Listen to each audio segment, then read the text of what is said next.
Hey guys, and welcome to Little Black Button 91. And also, we're doing this on Dark Arts podcast as well.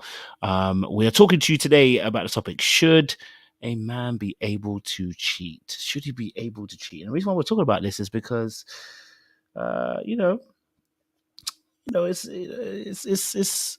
happening in the manosphere and in the red pill community and all that.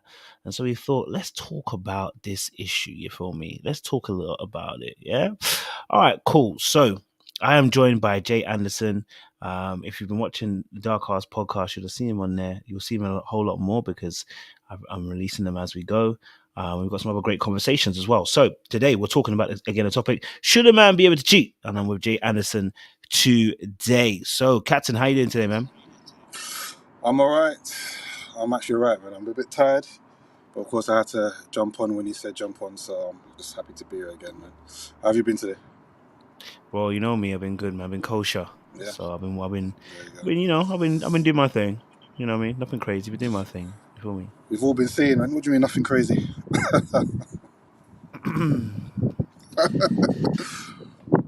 All been seeing, all been enjoying. You know what? I can't say nothing too tough. You get me? I've been Mm-hmm. and Yeah. out We've here. been saying, bro. Well done, well done, well done. You know what I mean? Yeah, so that's it for me. You know what I mean? I've been finding my way through. That's what I've been doing, finding my way through. There you You know go. what I mean? Let's say the blessings are coming. The blessings are coming. Let's say that. In that exactly, the blessings are coming. You know what I mean? But no, so today we want to talk about, obviously, should men be able to cheat kind of topic because like I said, it's it's been happening in the manosphere, it's been happening in Red Pill, been happening in a lot of different spaces, and I thought it would be good to get your perspective as well because obviously you're a man of faith as well, like myself, and we have I guess, a unique perspective in terms of how we look at some of these topics. That doesn't mean we don't think of things as a man, but it just means that obviously we have sometimes a different perspective on how we see things. So I guess the first question is, what's your viewpoint on should a man be able to cheat? There's many ways to tackle this, but I'm gonna cut straight to the chase. As a man, have a conversation, right? So I don't look at it as should he be allowed to cheat. It's as a man, what do you want from your relationships or your situation? Let the woman know, and then come together and decide. Okay, is she okay with you having another woman in your life? If the answer is yes, then it's up to you what you do. If the answer is no, then you need to let her go because I see it this way: wherever you agree, if anyone, man or woman, goes against that, then you're gonna have to expect problems because to me, do you know what? My mind has changed. You know when I think we used to say a man can sleep with a woman, like we don't care, there's no feelings there. The woman needs to understand. There's no real attachment. It's not that deep. My mindset has slightly changed now. Like, I've realised that yeah, we can do certain things, right, and not have that attachment, no problem. But the thing is, as a woman, love is a verb, right? It's an action. It's a doing word. So our actions like that show her that we don't love her. That's why she questions. So my mindset is not really about being selfish. It's about what impression am I trying to give to my missus. If I'm meant to be in her life to uplift her, by me cheating, that's going to bring her down. It's going to make her self confidence. So I don't look at it like we're allowed. I'm thinking from a point of view is what type of man do you want to be to this woman that you've chosen to be in your life. Now, to go back to what I said, if you've both agreed is to incorporate other women, then it's entirely up to you. But if there's no agreement there, then you need to exercise discipline. And people forget that the Bible doesn't encourage sexual recklessness in the first place. It's people who's done it. There are certain parts of the culture where people had the money to do it, they did it. But it doesn't. The Bible doesn't encourage to do that, especially because of what it causes.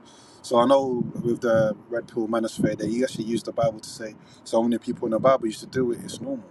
It doesn't matter if it's normal or not. These are things that are not encouraged for us to do. So to me, that's really my answer. It's not really being allowed.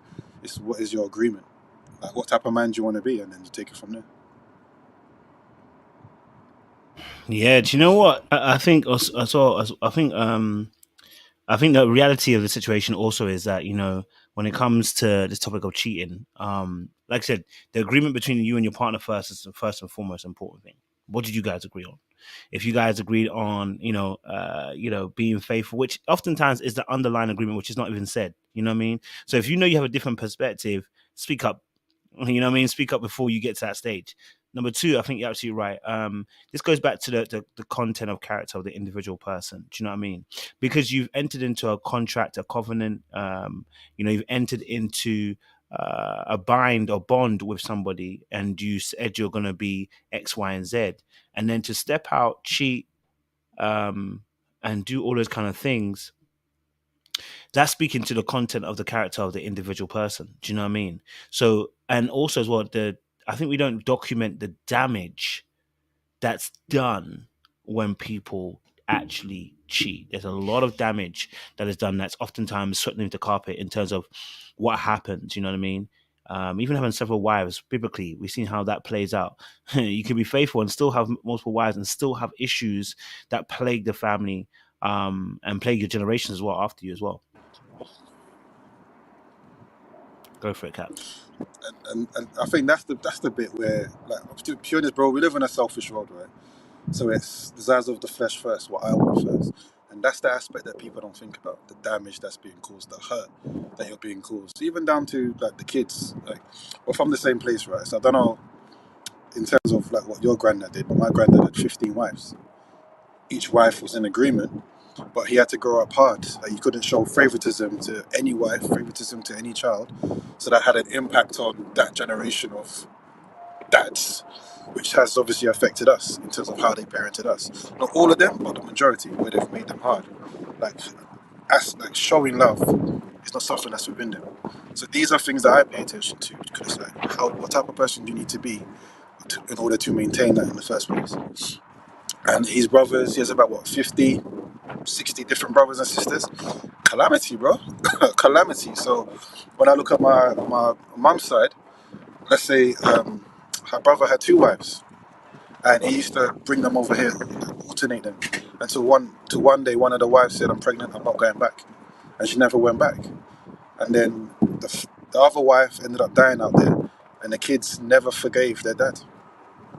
And although they came over here and it was all in one big house, again it was calamity. So even on his deathbed, the oldest daughter, she was crying, not because he was dying, but because she was hurting still from what she went through as a child. So these are the things I think about. Like, wasn't it Solomon that said he's done all these things, but you realize there was no reason to do it.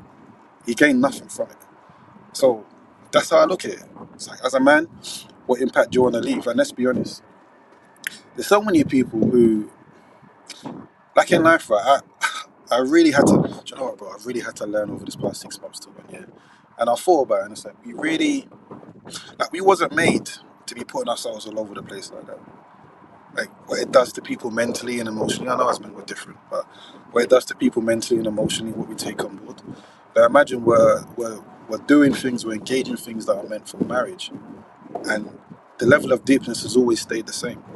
So when we're treating it casually, we're expecting women to see it the way that we do, and it's not possible. That's why it's like a constant cycle of women getting themselves into the same cycle. But it starts with us. Yeah, there are choices to make, but if we're meant to be leaders, we're meant to be leading the way. And what started this conversation is when that post went viral about the girl who had a Christian man, did everything right, everything he's supposed to, but he still ended up having a baby. Like, imagine that you thought you found the one that God sent you, but the man still behaves in a typical way that that many women are experiencing. So then, what are people to do? Yeah, we can act right, but what are people to do? So I understand what women say it's hopeless out here, because the type of guy that you never expected it from still came and bamboozled you, man. So it's a challenge for them. I understand. So, but we'll see. Yeah, bro. I definitely hear that as well. I think, like I said, the conversation kind of sparked from the post that went viral. And I wish I had a link, but I don't remember where I can find it. So I was trying to find it, but I couldn't. But it was on a TikTok as well. And it went viral because, she posts up, a loving kind of montage, and then it gets into the story, and this Christian man has cheated on her. You know what I mean? So it's one of those things where, and again, I don't know the full story just as yet, and I will try and hopefully we can try and get her on this channel and actually ask her real questions about what actually happened. Was there any? And me, I'm a person that says, did you see red flags? Because if you saw red flags, baby, I'm gonna need you to take some accountability. Okay, that doesn't mean that he's off the hook. It means for you, your accountability is for your life, but for him, is his content of character has just been shown in that moment, and there'll be instant regret. It's interesting because obviously I've been on both sides of the net. You know what I mean? I've been cheated on. I done cheated. You know what I'm saying? And then I done been the person who pulled someone else in the relationship to be cheated.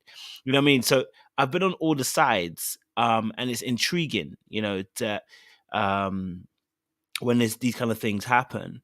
Um, and I think the biggest thing, especially for us as men, is again just understanding the gravitas of the actual behavior. Again, I'm not even talking about people that cheat after 20 years. Of course, it's bad, but I'm talking about people that you know your baby's mad. You know what I'm saying? Like someone who cheats after 20 years, we don't want to see it. We're not happy about it. But they've been faithful up until that point. They had a weak moment. We can understand. But for those of you who know, you know, and move mad with it, you know, yeah, it's political. Do you know what I mean? So someone put a comment here. I don't know if you want to address it, Cap. They put this comment here. I don't know if you want to address it. Look the other way. Oh, okay. Okay. What's your thoughts? You can hear me, yeah? Do you know what? Femme fatale, that's an amazing point. That's an amazing point. And the aspect of forgiveness, right, is part of our faith anyway, and it works both ways. But the habits of men have meant that it tends to be one-sided. However, this is one thing I was thinking about today. When it comes to men, it's usually what they bring in from the outside. That's what women have to forgive. But we have to remember, men really have to forgive on a daily basis as well, normally based on a woman's behavior towards him. It doesn't make cheating okay, but it's just understanding the difference in terms of what we have to do. And we have to exercise that forgiveness when you talk to us with disrespect, when there's moods, when there's all these types of things as well. So that's where the dynamic comes into it, where you need to talk. But when you do cheat, then what? What do you do from there? And naturally, as guys, because we're territorial, it rips us apart to think that a woman has given, or rather, has allowed another man to enter her. Whereas, yes, men conquer. So the aspect is different. But at the same time, I don't know where you're from, but like so my origin is Ghana, right? And it's almost normalized to expect a man to do that. It's Mm-hmm. normalized to expect your fathers, your Yep. uncles to have younger girls, and you see the wives, your mums are just there. They're not going nowhere. They're absolutely not going nowhere. But you can see they're painting, and a lot of these men don't care. Even when you catch them, they'll just stay silent. So I agree. There is a lot of grooming to say look the other way, but that's where you have to know who you're marrying. If the man is cheated after 20 years, things happen. If the woman cheats after 20 years, things happen. It's not that it's okay, but you address it differently than someone who's been reckless from day one. And there's some people, I'll be honest, they should stay away from marriage, stay away from commitment, because they are not mature enough to be disciplined and say no. All they're going to do is cause pain. And that's what I talk to guys about. If you're not ready to give yourself to someone, then don't force the issue, because you don't want to get married to someone. Like, I know someone, they got married, had a child, he couldn't stop cheating until eventually he said, this is me, this is who I am. And now they're divorced. So yeah, a beautiful child came from this situation, but you know, you basically destroyed your family because you couldn't just stay with one woman. So that's how I look at things anyway. What do you think, man?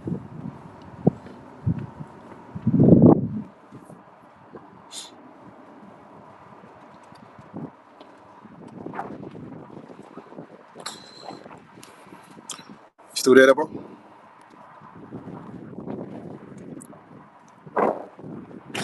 We're not putting up with this, yeah. Yeah, I agree. Do you know what? Times have changed where women don't have to put up with cheating, man. So I was talking to someone today, right?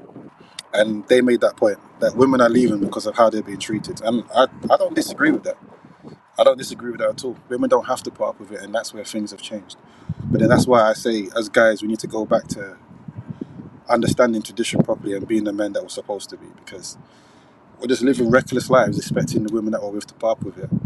But the Bible doesn't say that if a man is leading the family down a destructive path that she should be okay with it. Absolutely not. So that's where a lot of men need to re-educate their mind.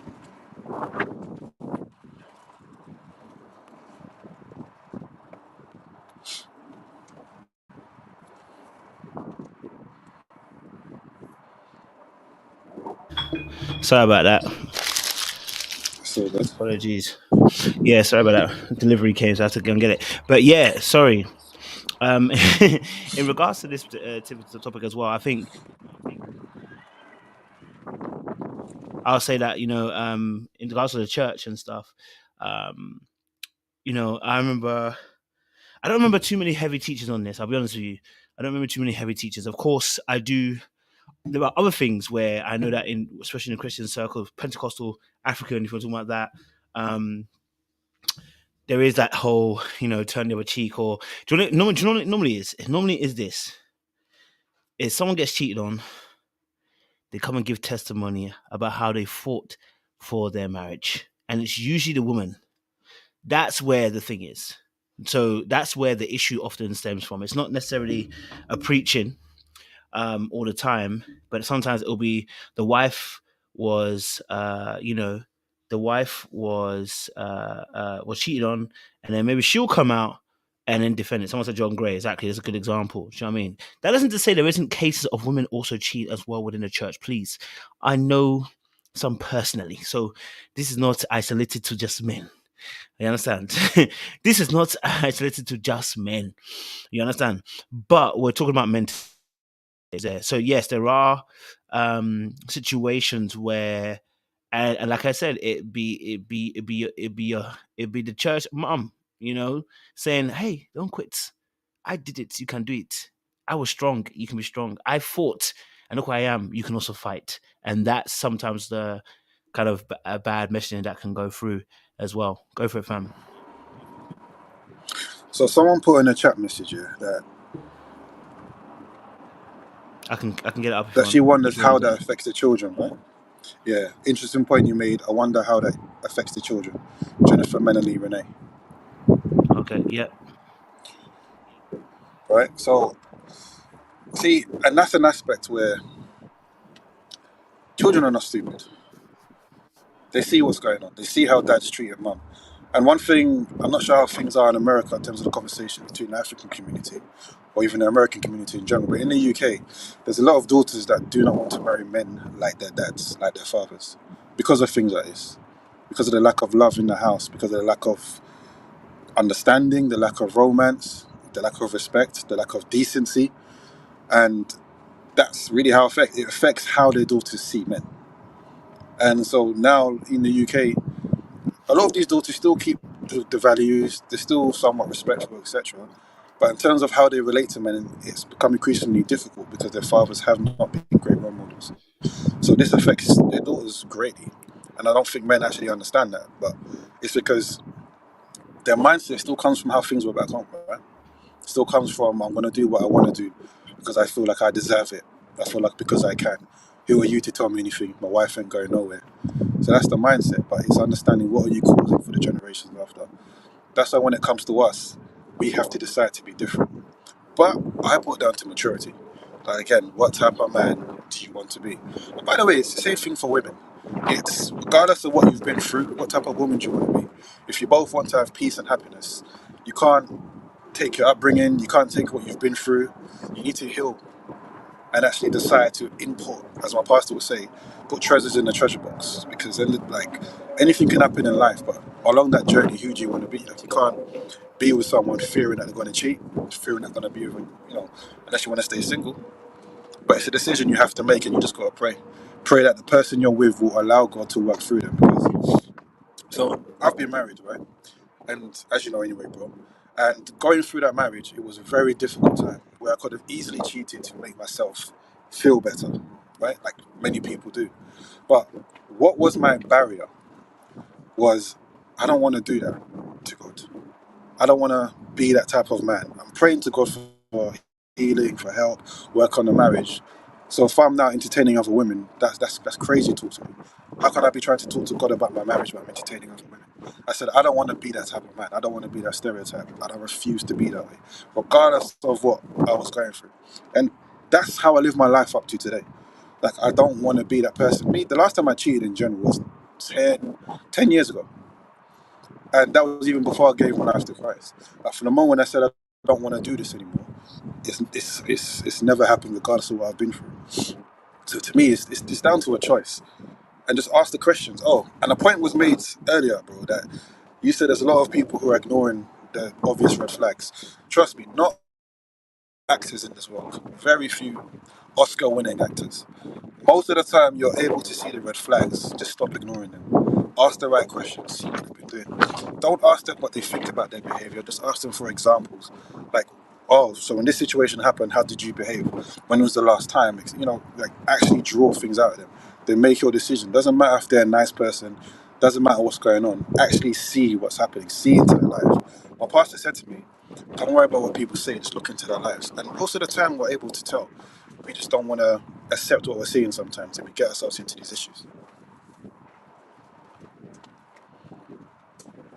Yeah, I mean, listen, and I said just you know, at the end of the day, I think the question that was obviously posed, which is how does it affect the children, is the trust issues, and children are not dumb. I've spoken to people about this as well. Kids are not dumb.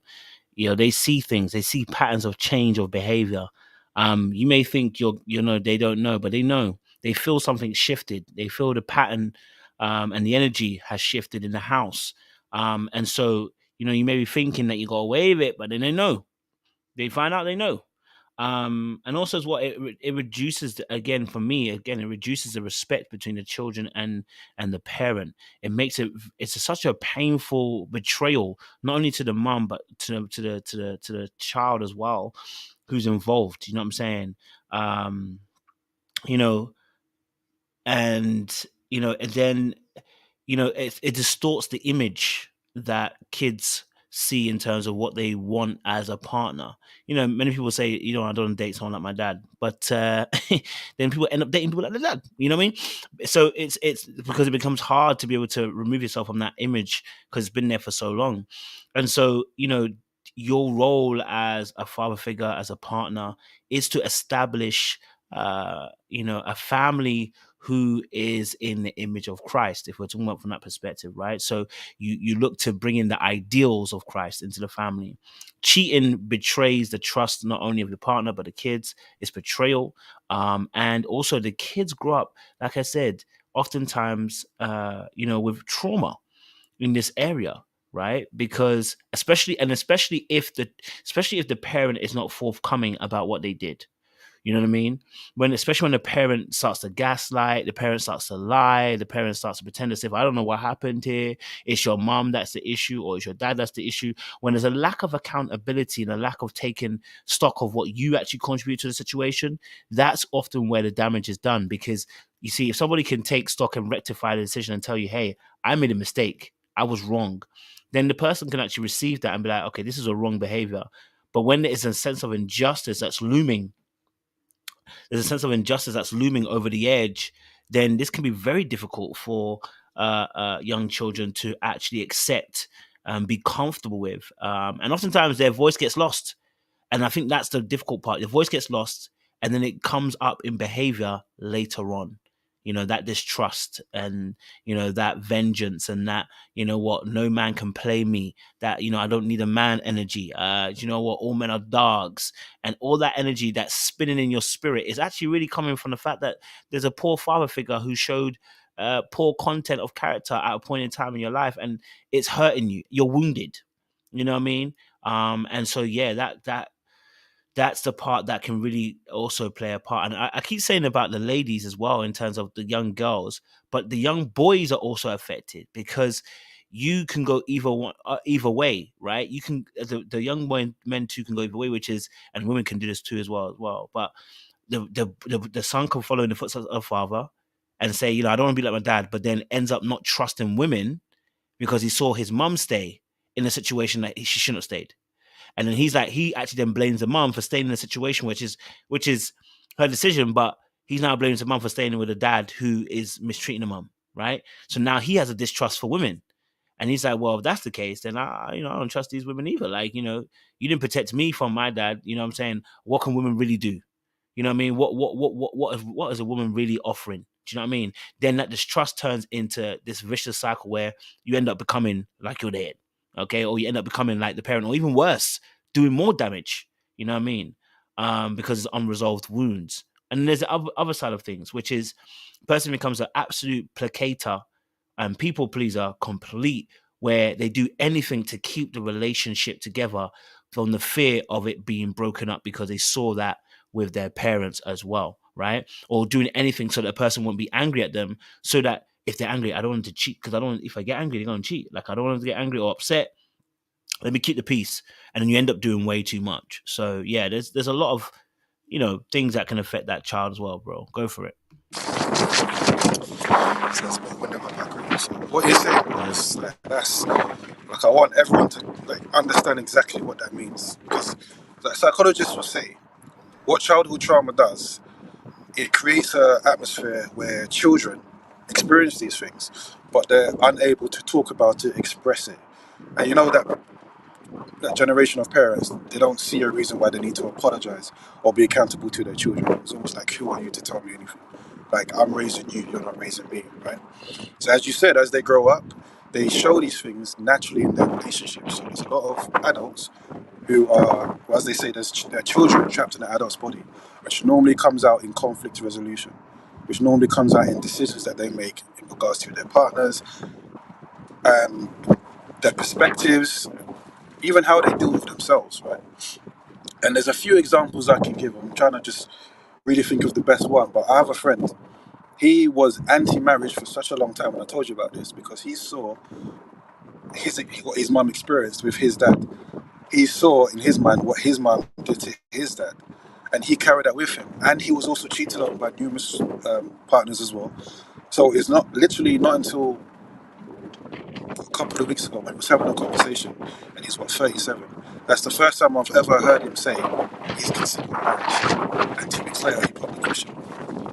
bro. It cut out a little bit. It cut out a little bit. You might have to hold your mic. It cut out a little bit, so you might have to hold it. Yeah. Whereabouts you hear? I think if you hold it and then do it, because the wind is cutting you out, bro. Can you hear me now? I can hear you. Yeah. You might have to just hold Whereabouts did it it like cut?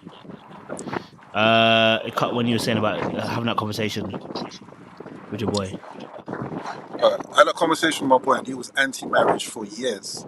Right, he's 30. In fact, he's 38 now, and it was only 2 weeks ago that he said to me he's considering it. And the only reason why he's considering it because he truly believes that his missus wants to be with him for him, and they've been together for 6 years. They have a child, and she hasn't displayed any sort of behaviours that would show that she's going to be a product of her Apologize. environment, that she's going to cheat, that she's going to do anything. And I said, wow, because for him, he had that fear, that he didn't want to go through those things. And sometimes I have to understand, because what children go through being affected by these things. Again, parents don't understand. They can be so wrapped up in what they're going through. Understandably, it's hard. Like I've been married. I know what it's like to be so wrapped up on what you're going through that you forget, hold on, but you've got children to raise, that you forget that you've got to get on with your life, you've got work to do, etc. But yeah, that impact on children is such a great issue across the globe, that's one of the primary reasons why a lot of people are suffering in relationships. And like you said about people staying, right, one of the best examples we can give is Will Smith. He's been open with it. He saw what his parents were going through, and he became a joker in order to try and keep the peace, in order for the argument to stop, and he allowed that people pleasing to continue in his life. And then he met someone like Jada, who she's going through old traumas, but she's operating from a place of that love that she never received growing up. So when that person meets a people pleaser, what do you think's going to happen? Everything that's happened over the past couple of decades, but he feels that he's done the most, but it's never good enough. And for her, she's still looking, how can I fill that hole? How can I fill that hole that I'm missing? And especially understanding that the only man that really did was Tupac. So imagine that type of pain that that person really goes through. That's what trauma does. That's what childhood trauma does to both of them. Two broken people who have never really healed. They have decided, no matter what they go through, to try and make it work. Which, by the way, it could, you can say it's admirable because they just stuck at it. But at the same time, you can see how the children have been affected. They're clearly very different. Clearly very different. So the question is, at that point, what do you decide? How do you decide to work at it? Because obviously they're not doing great at it. But that's the perfect example of how relationships become toxic. How two people who likely shouldn't be together or need healing before they actually get into anything don't do that and try to seek in each other what they're missing, but just completely get it wrong for such a long time that it just comes out in all types of bad ways. Yeah, absolutely, bro. Bro, you might have to go inside, because the wind is cutting you off mad as well. Yeah, the might have to go inside, it's cutting you off. But no, I mean, in all honesty as well, bro. Like, I definitely hear what you're saying, especially when you talk about Will Smith, because I've been reading his book and just kind of just deepen some of the things that he's gone through, in terms of why he decided to stay even in the marriage with Jada. That guy's made a determination that he's not gonna break up with anybody again. So he gonna make it happen. He gonna stay together with her through the thick and the thin. But if you think that's good or bad, is another question.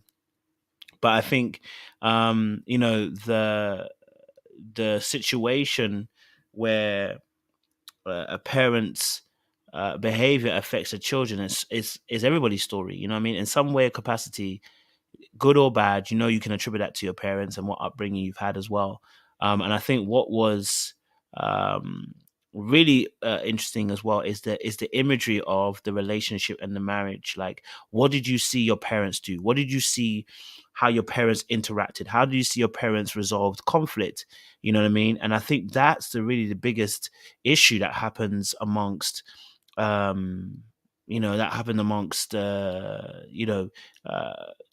couples and amongst children who are of those people as well. I think what's really interesting is that even in the Will situation, there are prime examples of course he did his thing, she did her thing. But what is even more interesting is the fact that the beginning of the relationship, I always talk about this, the beginning of the relationship, when you hear his story, she didn't want to get married. That was his idea, and that was Gamu, her mum's idea. There was pressure from all sides. You know what I mean? So actually, in reality, she just wanted to have her own little thing in the Himalayas, in the mountain, and kumbaya, and they would just be together, right? Will wanted a traditional marriage. The mum wanted a traditional marriage, and that was pushed on Jada, right? And that was a starting block of beginning of the end, if you can call it that. Do you know what I mean? And so yeah, no, and then obviously, through that, like you said, throwing in Tupac in there, I call him the emotional husband, Tupac. Right? You were never gonna win against Tupac. He was an emotional husband. Um, and these are things that, like I said, these are things that you start to see when you start to spend time with people, what things they're actually carrying, you know what I mean, and what things what they're holding. And so now the emotional husband, even though he's passed, is still affecting the marriage. That's mad. I need to deep that. Somebody who's a ghost, somebody who's been laid to rest 6 feet under, is still making changes in your marriage. Like, that's mad. Do you know what I mean? So yeah, and this is, like I said, these are decisions one people make, um, in the course of things. So yeah, it's a bit of a mad one. Jump in, bro.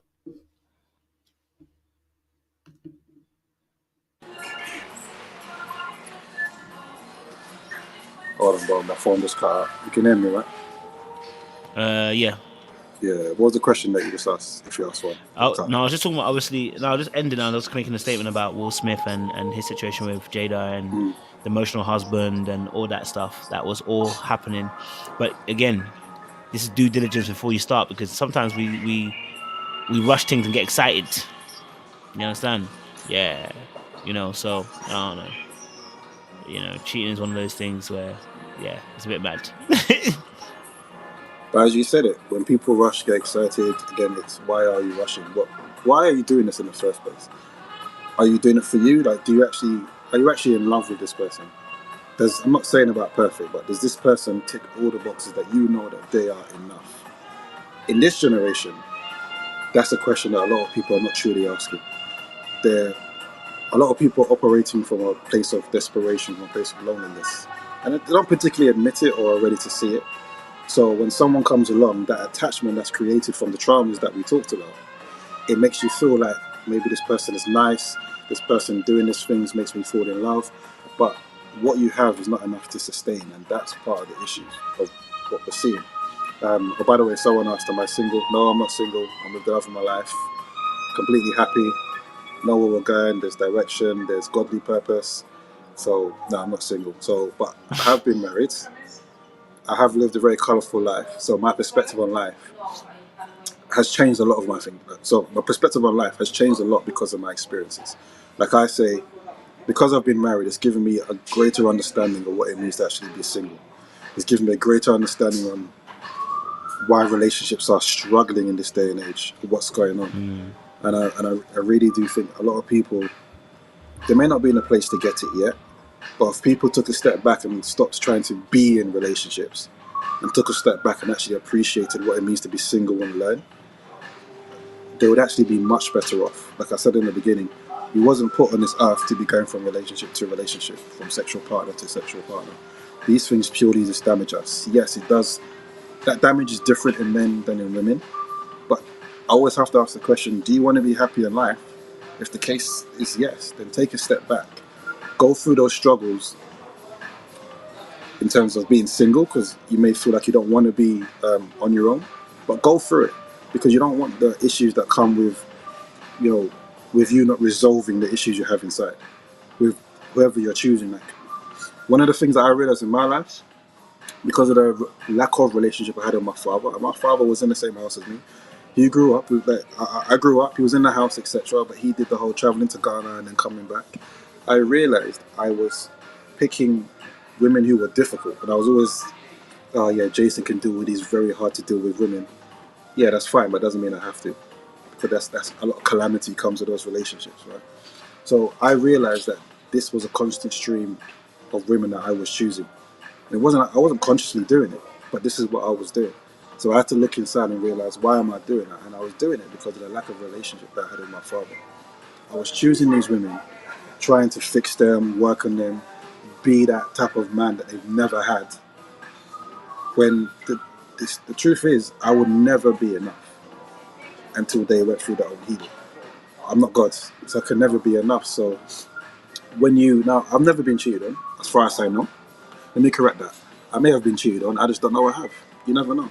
But when you're dealing with these people who come from this type of emotional background, the likelihood is they're going, whether it's physical or it's emotional, some sort of cheating is going to happen. Someone mentioned John Gray.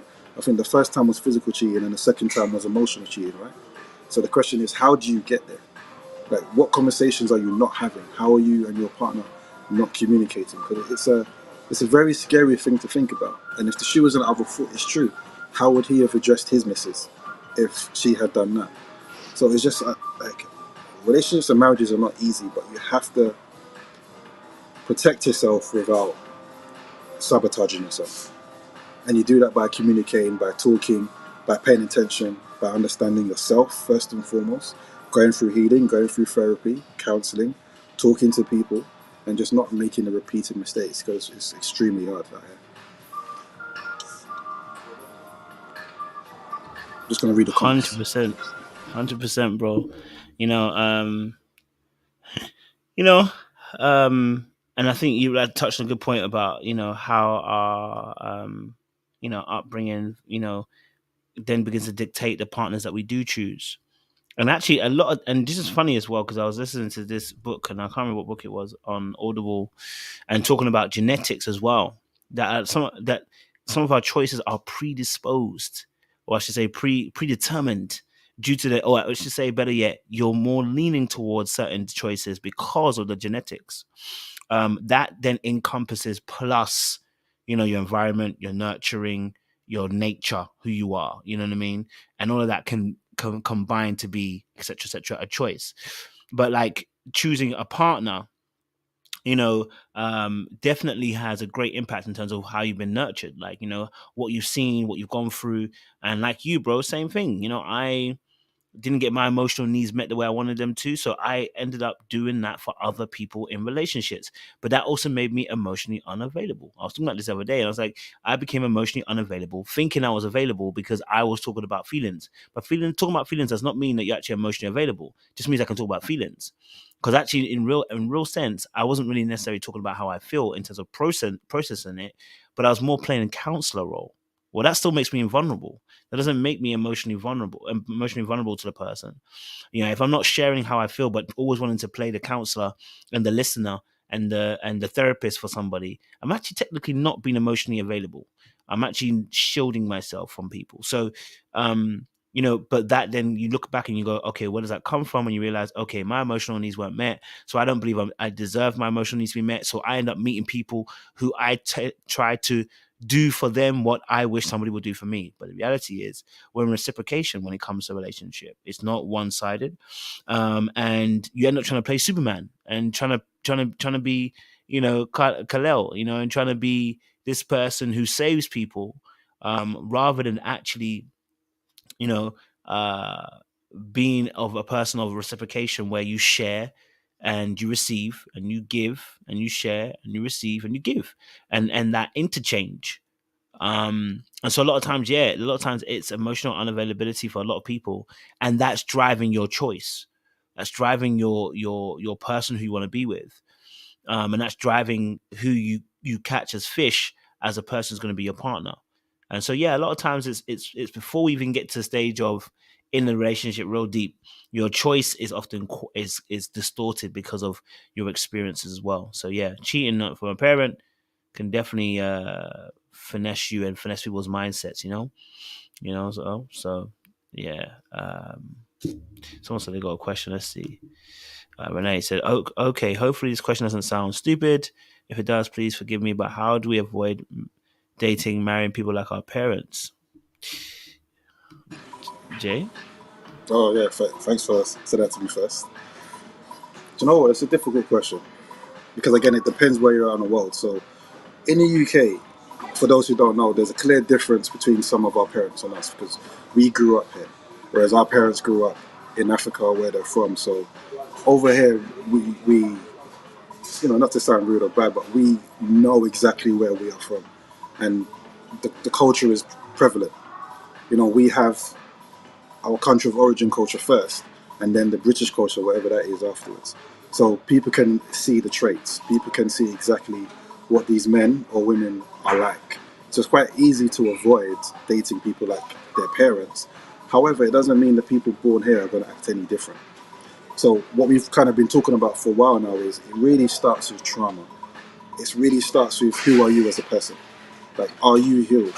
Because if you're not healed, like Coach said, you're going to try and heal other people, but you're not in a place to do that. And one of the things I was going to mention was, as and this is to the ladies here to understand guys a bit.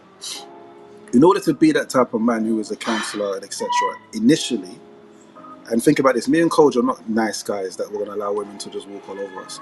If you cross boundaries, trust me, you won't do it again. Let's put it that way. That's the type of guys that we are, as we should be, right? But what happens is we get to a place where we're trying to give you the grace through understanding, but we end up minimizing the disrespect, minimizing the bad behavior, minimize the childlike behavior, minimizing the destructive characteristics that you might have in order to create the peace, in order to feel like we still need to give you that love. It doesn't work. And then certain guys get to a point where they become mean, where they become angry, where they say, I'm just going to do what I want. So the reason why I say work on you first, because sometimes, ladies, you have to be honest here. Sometimes you create that man by your own behavior. Sometimes you create the toxicity in the relationships when maybe he wasn't like that in the beginning. As men, we need to be emotionally intelligent to say, hey, what's going on here? Let's take a step back. We need to rearrange how we're communicating, rearrange how we're dealing with things. If the man has a woman who doesn't want to listen, my advice to guys now is take a step back. Like, we need to stop all of this because we're men. We need to stay in rubbish relationships. It don't make sense. We also need to leave if it's not fostering something good. And that to me is the best advice. Just look within first. Again, culture is culture, but look within first and understand what are you usually attracted to and who is usually attracted to you. If you always attracting these bad boys who just want to sleep with you, etc., there's changes that need to be made, whether that's environmental changes, how you maneuver yourself on social media, how you maneuver yourself out and about, how you talk, how you relate. You know, there's plenty of guys there's more men who don't cheat than there are guys who cheat, by the way. I'm sure we've all heard the same sayings about 80% of women go for 20% of the guys, which is true. Growing up, we all saw that. The majority of women like the same few guys. We all saw that, right? So just understanding what type of man do you want. You know, I'm all for black love, but I understand why some black women go for white men. An average white man, not a man who's looking at Brad Pitt, but an average white man. I know why some ladies end up settling for the nice guy, because these guys are guys who are going to treat them well and not necessarily are going to be attracted to a whole bunch of women or are part of a particular lifestyle where they likely are going to cheat, right? So it really depends on you and your choice and your environment, where you come from. There's no, well, I don't have a particular one-stop answer, but all I say is it starts with you and understanding what you want from your life. Another thing is, ladies, you can't change anyone. It's not your job to change a man. It's not your job to fix a man. It's not your job to turn a boy into a man. That's how you get yourself into a lot of issues. Again, take a step back, and if you want a man, wait for a man. And when you get that man, look into his life, look at his value, look into his morals. What's his purpose? What is he about? It doesn't mean this same type of man is not going to cheat. But let's be honest, a lot of these guys, you know from the very beginning what type of men that they are. There's just a whole bunch of lying to yourself about who he is. There's just a whole bunch of neediness and loneliness and attachment that come into it. Sometimes you invest so much in someone that you want it to work, but it's not working, so let it go. Because at the end of the day, you have to think about, why do so many girls still go for future?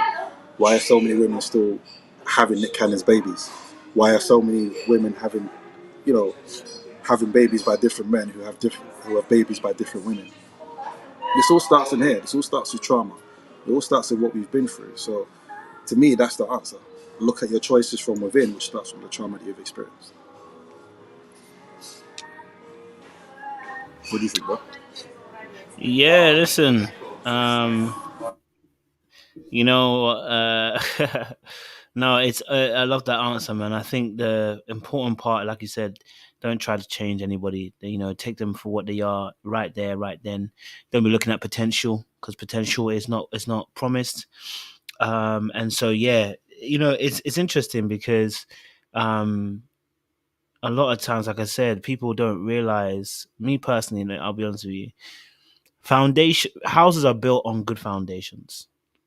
Houses are built on good foundations. Empires are built on good foundations. Skyscrapers are built on good foundations. You actually have to do your research, make sure the ground that you're digging, that you're planting your foundations is not a particular ground that is not that is shifting and moving, and the soil is not great, doesn't hold firm. And I think the same thing in relationships. Again, it's not 100% going to guarantee your marriage is going to absolutely work. Da, da, da, da. But like I said, I'm a person that believes in what flags do we see, and oftentimes a flag is never a person, but a flag is actually in you. Oftentimes we're the flag, because of the way that we see the world and interpret information, and how we interpret the partner that we're with, right? We see something that we like, and we're not able to identify where the like is coming from, where the desire is coming from, but we just go after it, right? Two, a lot of us are short-sighted because we're young. We're restless, we're young, and we are thinking about, well, it's better to be married than it's to burn. You know what I mean? And so sometimes you can short circuit the process of trying to understand who the person is in front of you. And also you can let your balls, if I'm going to be honest and frank, guide you and lead you into a relationship as well. Even myself right now, I've become more objective, right? So I realize I can have different categories of women that I like. I like you, but do I like you enough to want to actually have a relationship with you? That's a different question that one has to ask. Then there's also a situation where it's like, okay, so I might be sexually attracted to you, but do I actually want a relationship with you? Right? Do I actually want a relationship with you? That's a question.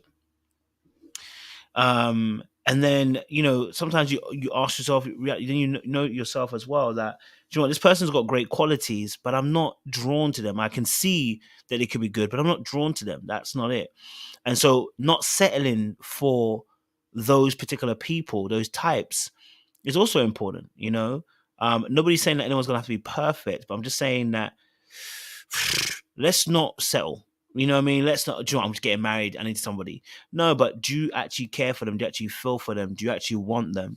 Do you know what I mean? And do they have the compatibility that you actually need. I'm not even talking about chemistry, but compatibility.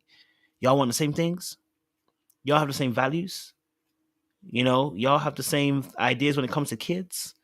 The same vision, or at least coinciding visions, complementing visions? Do we have that as well? I mean, it's hard because it requires conversation. I was thinking about this the other day. I was like, it's hard and requires conversation. Also, me personally as well, does that person serve? Because marriage is about servitude, man. Do you know what I mean? And that means me and that means you. Like, how do you see servitude in a marriage? Are you willing to serve? You know what I mean? Are you willing to serve the other person and put them first? And is the other person willing to put you first? Those are also important questions. But there's no guarantee to stop somebody cheating on you. The reality is there's no guarantee. People do stuff that's stupid. People make stupid mistakes. People do dumb things. But a lot of times there are red flags that are glaring in front of us from another person, and also glaring in front of ourselves once we get to know ourselves. You know what I mean? What do you actually need rather than what you want? 6 foot's great, but is it what you need? You know what I mean? Like, is that guaranteed? You want a man with 6 figures, 100K a year? Is that needed necessarily? Or is that just something that you really want? You know what I mean? I'm not saying that don't get 6 figures, go for it if you can.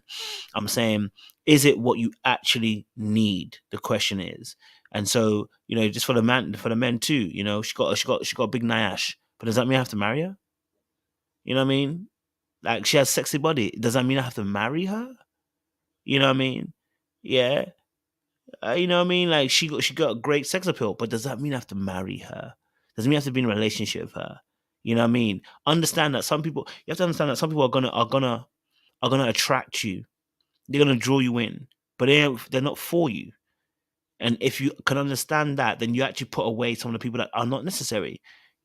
Listen, many men are falling for Nash. Nash will take people to a marriage that they don't need because they're burning. It's not necessary. Don't let it take you somewhere you don't need to take it to. Do you know what I mean? So understand yourself. Know that, hey, me, I like Nash. Me personally, I like Nash. You know what I mean? But I can't let Nash take me to a marriage. I can't let it take me to a relationship if your content of your character stinks. Or even if, you know what, you have different ideals to me. And you have to think of it this way, even like, certain things are uncompromisable, so you don't compromise on them.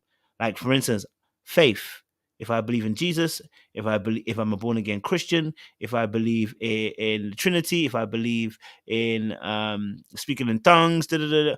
If I believe in all these things and you don't, what am I doing? What am I doing? What is the point of me being there? No, she might be a baddie and she might be a worldie. And you know what? She may even treat me better than I've ever been treated before. And there are cases like this, especially for women. There are men out there who treat you even better than a Christian would treat you.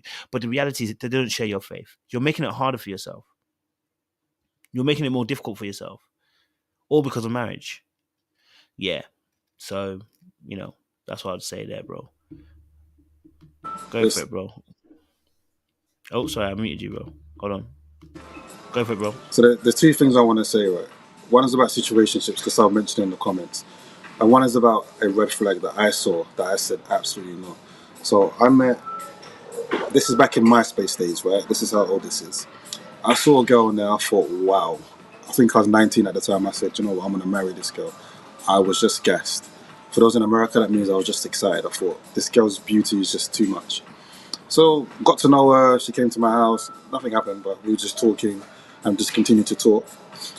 What stopped me in my tracks was that she said to me, I cheat on my partners and I tell them and I get pleasure from it. So, when someone tells you that and you continue to pursue, you're digging your own grave. So I said to myself, absolutely not. Like, just because I've got to know her, why is she not going to do that to me? What do I see myself as special? Anyone can see themselves as special, but the reality is anyone can be cheated on, especially when someone's so blatant with it. And what they're telling you is when they're in a particular space in a relationship, whether that's boredom, frustration, whether they're not getting what they want, etc., they're going outside to basically get whatever they feel that they need. And then the person's going to tell me and get pleasure from telling me, pleasure from my pain. Where does that leave us? That's an example of a big red flag that was exposed in the beginning. That if I pursued it, I'm the biggest idiot. So, and the second thing is situationships. As much as I used to do them, right? Now I tell women, why are you in these things in the first place? There's no, I don't want to hear it. Why are you in them in the first place? You know that you want a commitment from this guy. It's up to you if you want to entertain a man who says he's not ready for commitment or doesn't want to talk about it. You have to understand, what do you want, a boy or a man? A man is going to tell you whether he wants commitment with you or not. If he doesn't want commitment, leave him alone. Leave him alone. Look, the times where a woman convinces a guy, like I mentioned for my friend who didn't want to get married, those are far and few between. 98% of women will always end up hurt. And when that guy comes along who has intentions from the beginning and shows her what love is supposed to be, that's when she's experiencing a love that she never thought she would experience. But leave situationships to the kids. Like, you shouldn't be, let's just say, above the age of 27 and still dealing with situationships. At that point in time, you need to know better, because it's not going to go anywhere. And I guarantee you, that guy probably has other women that he's also thinking about, that he's also entertaining. He just hasn't decided that you're the one. So don't get yourself in situations. I have a friend, right? She was in a 6-month situationship. The guy did tell her from the beginning he doesn't want a relationship, but she still continued because what she was getting from this guy was basically, what he was filling was a hole that her dad had left her in terms of abandonment. She felt that he reminded her of her dad, so she stayed in it. It got to a point where she was like, no, what's going on? It's been 6 months. I want to be with you. I need to understand what's happening. And he said, you know what? We're going to stop what we're doing now because I can't give you what you want. This girl cried as if a marriage of 20 years to the love of her life had been broken up. She was talking about suicide. She was talking about all sorts. I had to spend hours on the phone just talking to her. She was absolutely devastated. And then she said one thing: you're supposed to be here. Not to me, but she said it out loud. What I realized was that wasn't even to the guy that she was in a situation with. That was to her dad. So what really had caused the situation, had caused the loneliness, was because of her dad. That pain of feeling abandoned, that pain of feeling, that attachment that she has is going to be lost. These are the situations that you shouldn't be in. And me and my friend are looking at each other thinking, what is going on? How have you got yourself into a 6-month relationship where you're acting like your whole world is about to crumble? And it wasn't because of how she felt about the guy, but it was because of trauma that she didn't deal with herself, that trauma that she wasn't dealing with on the inside. So these are situations that can be avoided. No one should be in a situation. It's not necessary. It's still a new phenomenon. Like, even boyfriend girlfriend is a new phenomenon. Like, 100 years ago, people were getting married. You weren't about to go to someone's house and say you want to go live with your daughter, no marriage, have babies, take her to a hotel. You couldn't do that 100 years ago. Not even what we now. You couldn't even 60 years ago. You couldn't really even do that, right? But these are all new phenomenons, which is why we're getting it wrong so much. Which is why we're struggling, because the old ways, the traditional ways of doing things, we've kind of put to the side. But the results that we're getting is not great. So we need to understand, why did these things work throughout the past thousands of years? What were these people doing? What mentalities did they have? What perspectives did they have? What was the source? Especially as Christians, when we come into the knowledge, we're supposed to behave differently than the world. There will always be temptations, and every single one of us are going to fall to temptations. I'm not just talking about sex. Desires of the flesh has more to do. It's more than just sex. You've got anger. You've got different passions that you might have, different addictions. There's a whole bunch that comes with it, right? But we have to understand, as I said, where does this come from and what source are we using to deal with it? That's where it starts from. Because a lot of the questions, when I talk to women, when I counsel women, a lot of the issues that they have really stems from the traumas that they've experienced that are going unresolved. I remember on Uyana Fix My Life, there was a lady on there called Evelyn Lazada, right?